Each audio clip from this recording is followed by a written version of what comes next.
The text came at 2:47 a.m. Don't wait up. Phone dying. Be home soon. Soon had stopped meaning anything in our marriage months ago, but I still sat on the edge of the bed, staring at the door like a fool who believed silence was temporary. The room smelled faintly of her lavender lotion, leftovers of a life that still pretended to be normal. I told myself she was out with coworkers.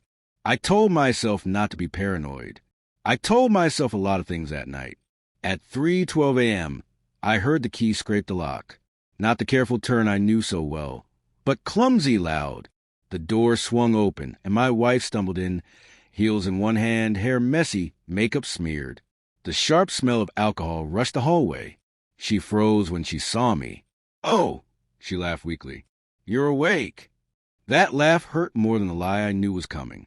"Where were you?" I asked. She waved her hand, already turning away.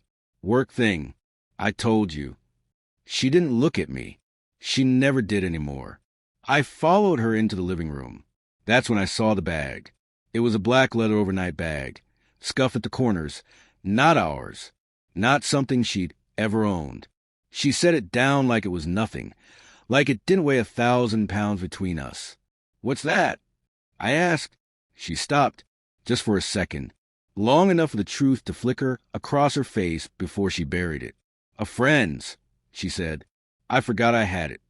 I nodded, because that's what I've been doing lately, nodding, swallowing doubts, convincing myself love meant trust even when my gut was screaming. She brushed past me toward the bathroom, leaving the bag behind.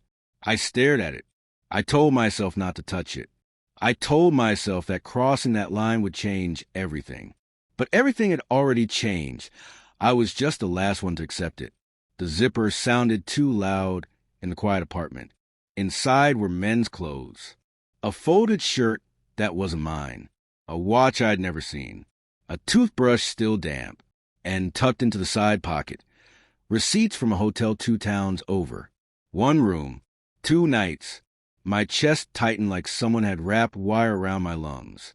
I thought back to all the little things I'd ignored. Her phone, always face down. The sudden gym obsession. The way she'd flinch when I hugged her from behind, like I was a stranger. Missed calls. Half explanations.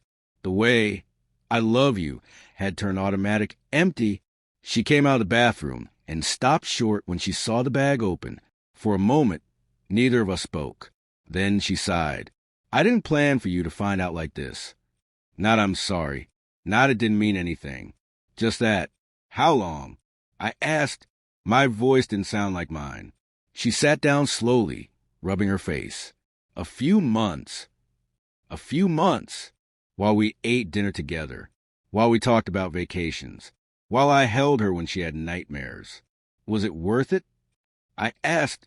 She looked up, eyes glassy. I didn't feel seen anymore.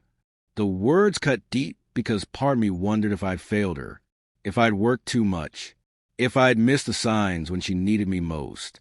That's how betrayal messes with you. It makes you search for your own guilt in someone else's choices. "But you didn't talk to me," I said. "You lied." She cried then. Real tears.